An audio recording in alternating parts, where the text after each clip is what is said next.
What happens when a prophecy dictates a king's doom and the divine steps in to orchestrate this, well, meticulously planned counter move?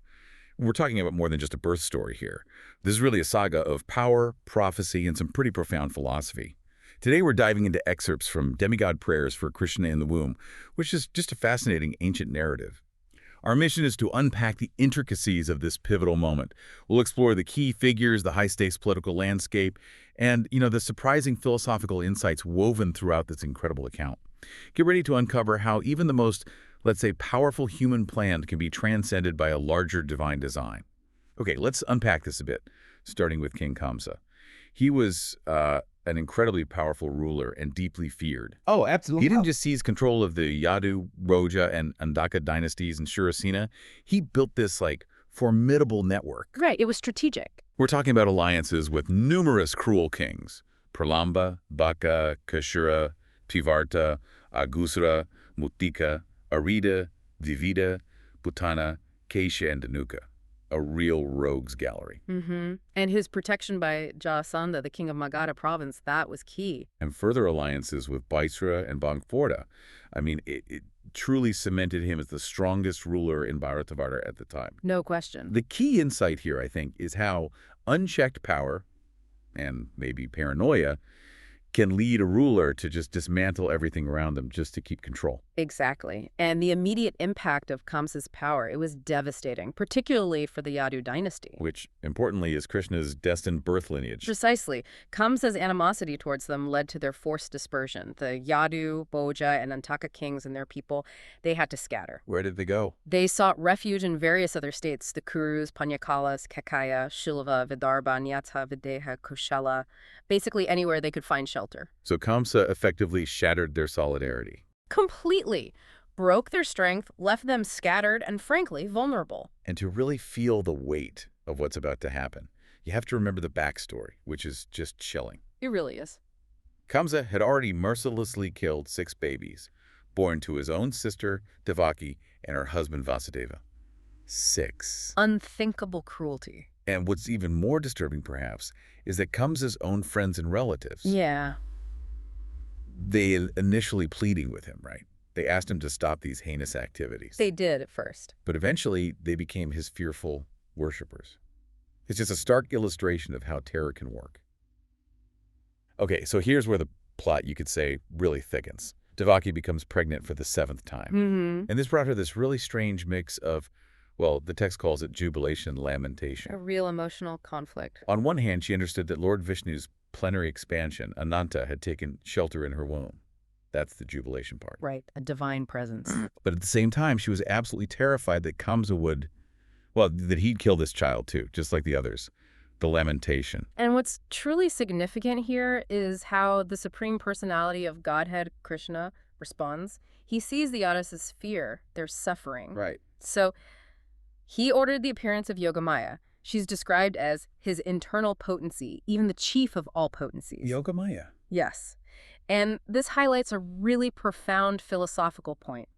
Power is always subordinate to the powerful, even though, in essence, they aren't different. So Yogamaya isn't just some abstract force. Not at all. She's a conscious, active extension of the divine will, acting on Krishna's behalf. And the divine strategy that unfolds is just, well, incredibly precise. Meticulously planned. Krishna instructs Yogamaya, transfer Ananta from Devaki's womb to Rohini's. Rohini being another wife of Vasudeva. Right, living elsewhere in Vrindavana with King Nanda and Queen Yashoda. Out of Kamsa's immediate reach. Exactly. And only after this subtle transfer would Krishna personally appear in Devaki's womb. And Yogamaya herself would then appear as the daughter of Nanda and Yashoda.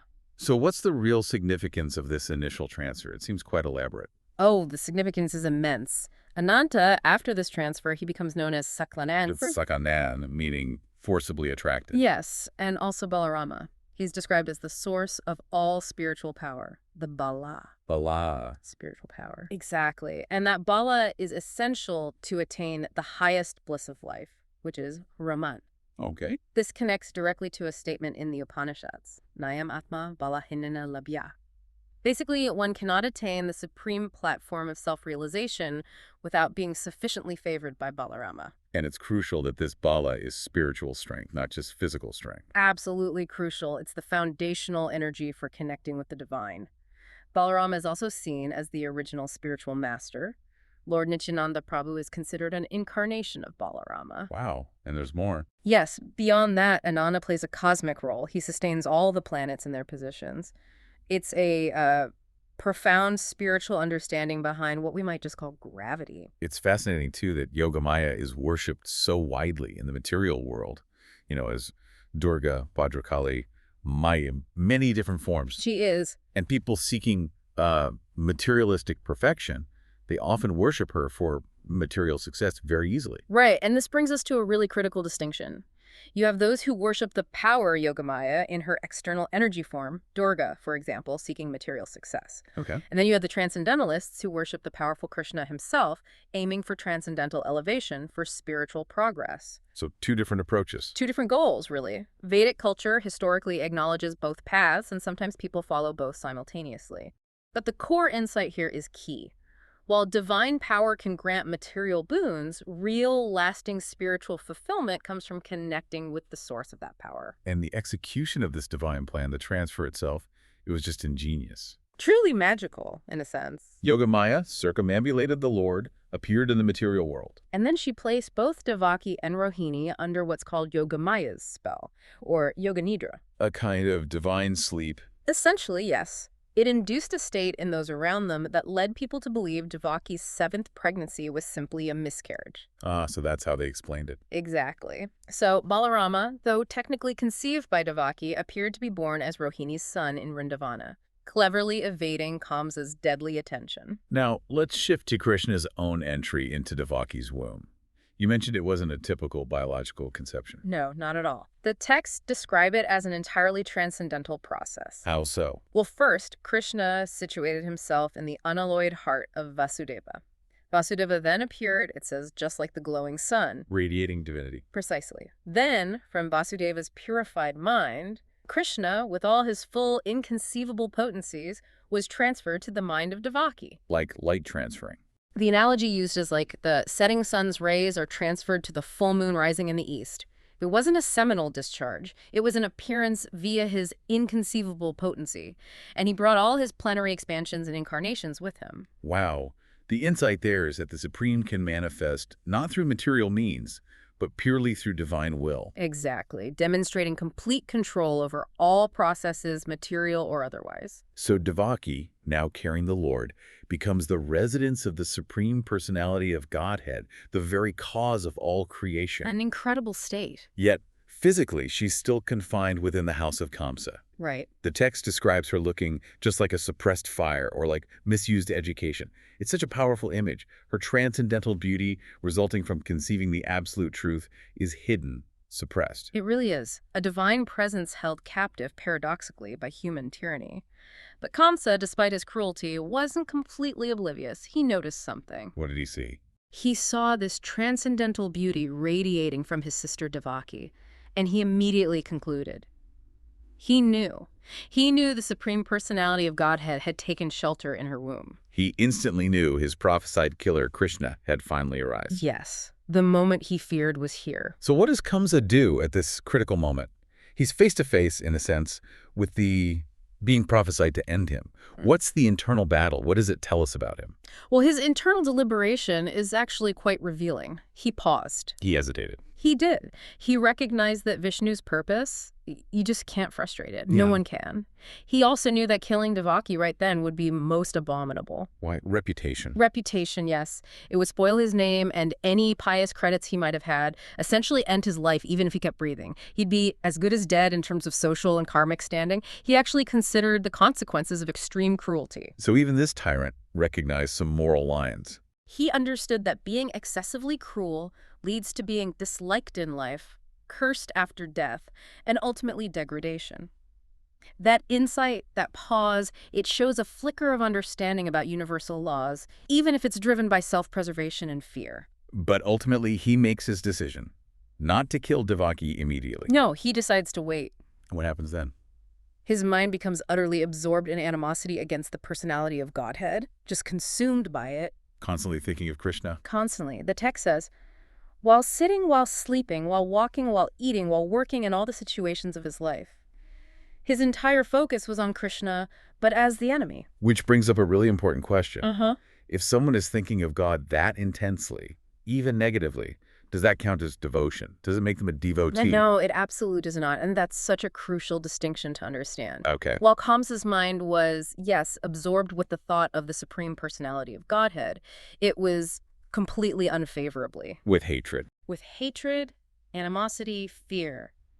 To think of Krishna favorably with love, surrender, service that is Krishna consciousness, that is devotion. But thinking of him unfavorably. Is not devotion, even if it results in constant remembrance. The critical insight here is about the quality of that absorption. It matters profoundly in your relationship with the divine. Favorable or unfavorable makes all the difference. Now, while all this drama is unfolding in Kamsa's house, something else extraordinary is happening, completely unseen by human eyes. Yes, a divine assembly. Lord Brahma and Lord Shiva, accompanied by great sages like Narada and many other demigods, they appeared invisibly. Right there, inside Kamsa's house. And why were they there? They came specifically to offer prayers to the Lord, who is now present in Devaki's womb, and their initial prayers were incredibly profound. They immediately hailed the Lord as true to his vow. Referring to Krishna's promise in the Bhagavad Gita, protect the pious, destroy the impious. Exactly that. They also addressed Krishna as Satya Param, the supreme absolute truth. This means Krishna is truth eternally, past, present, and future. He exists before creation, during it, and after it dissolves. So, he's the ultimate reality. He is. And the key takeaway here is that if there's any truth in this world, any real opulence, reputation, strength, wisdom, education, it all ultimately emanates from him. He's the single source of all these relative truths we experience. It's fascinating how their prayers explain the origin of our material world.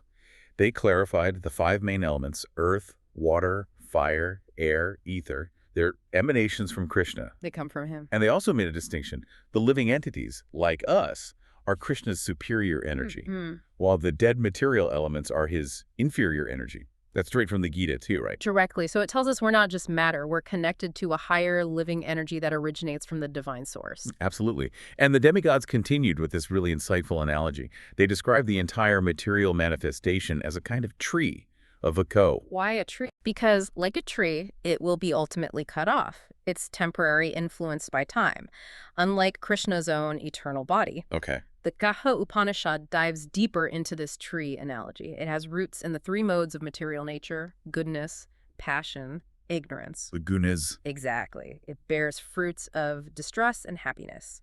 And on this tree, there are 2 birds. 2 birds. One is the individual living entity, us, busy eating the fruits, experiencing the results of our actions. The other is Paramatma, the supersoul, who is simply witnessing, accompanying us. Wow. So the core insight is that our material life, with all its ups and downs, is temporary, dualistic. And all the while, our true self is being observed, guided even by the divine presence within. The demigods' prayers also make it clear that Krishna's role extends to all the cosmic functions. How does that work? They stated that the Supreme Personality of Godhead expands himself to manage the 3 qualities, the gunas we just mentioned. Ah, so Vishnu takes charge of goodness, for maintenance. Correct. Brahma takes charge of passion, for creation. And Lord Shiva for ignorance, handling dissolution. Precisely. But they emphasized, and this is crucial, the supreme cause is one. It's all sourced in Krishna. Like the Brahma Samhita says, Ishvara Parama Krishna, close up Karankaranko. Krishna is the cause of all causes. Exactly. It simplifies what can seem like a complex pantheon down to one ultimate source. It does. And another really significant point the demigods raised was the challenge people face in understanding Krishna's eternal form. It's hard to grasp. For many, yes. Yeah. So they prayed that because people are unable to understand your actual form, he personally descends. He comes to show his form. To make himself visible. Yes, and this eternal form, it gives ever-increasing transcendental pleasure to the devotees. It's a source of joy and love for them, but it's also very dangerous for the demons, the impious. Yeah. Because part of the reason he descends is specifically to vanquish them. So his appearance has this dual aspect. Joyful for devotees, terrifying for demons. The demigods also talked about the path to liberation. specifically through meditation. What did they say? They noted that great sages, simply by transcendentally meditating upon your lotus feet, becoming absorbed in thought of him, they easily cross the great ocean of nescience, this material existence. Easily. How easily? The analogy is that this vast ocean becomes no more than the water in a calf's hoof print for them. It shrinks insignificantly. That's incredible. And what's truly remarkable, they added, is that the boat of the Lord's lotus feet is not taken away. It remains. Available for others. Yes, because of the compassion of these saintly persons who've crossed over. They leave the path open.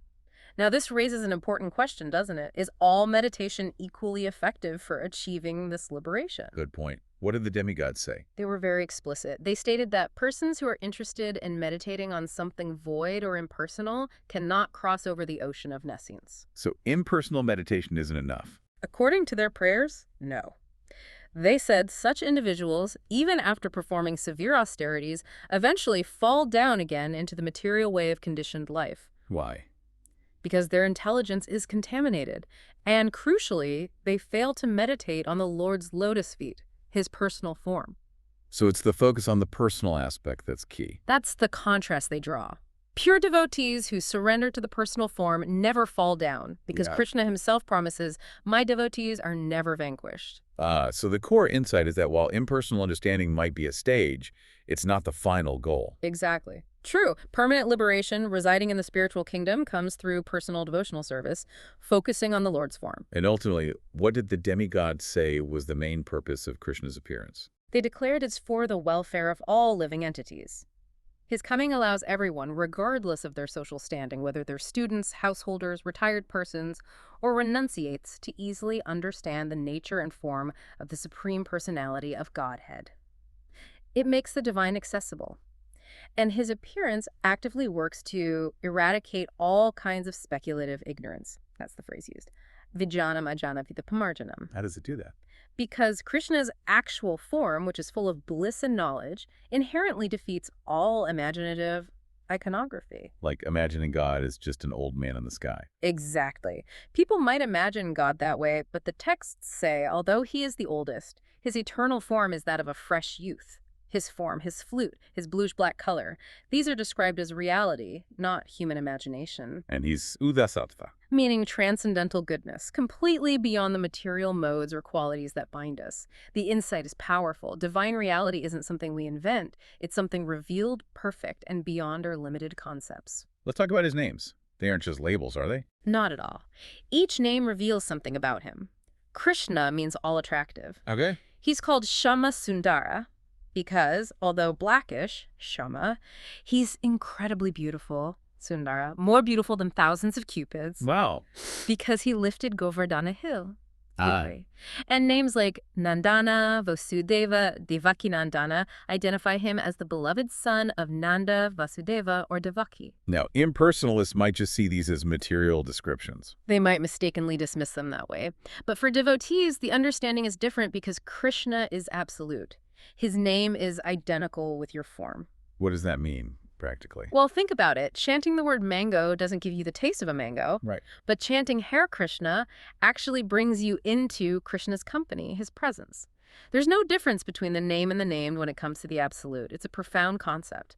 This often leads to the question, though, if his name and form are accessible, why can't non-devotees understand Krishna even when he's right there? Yeah, why the disconnect? The text explains, there is a curtain of Yogamaya which covers Krishna's actual features. Krishna himself says, Natha prakasha sarvasya, I am not manifest to everyone. That divine potency conceals him from those not approaching with devotion.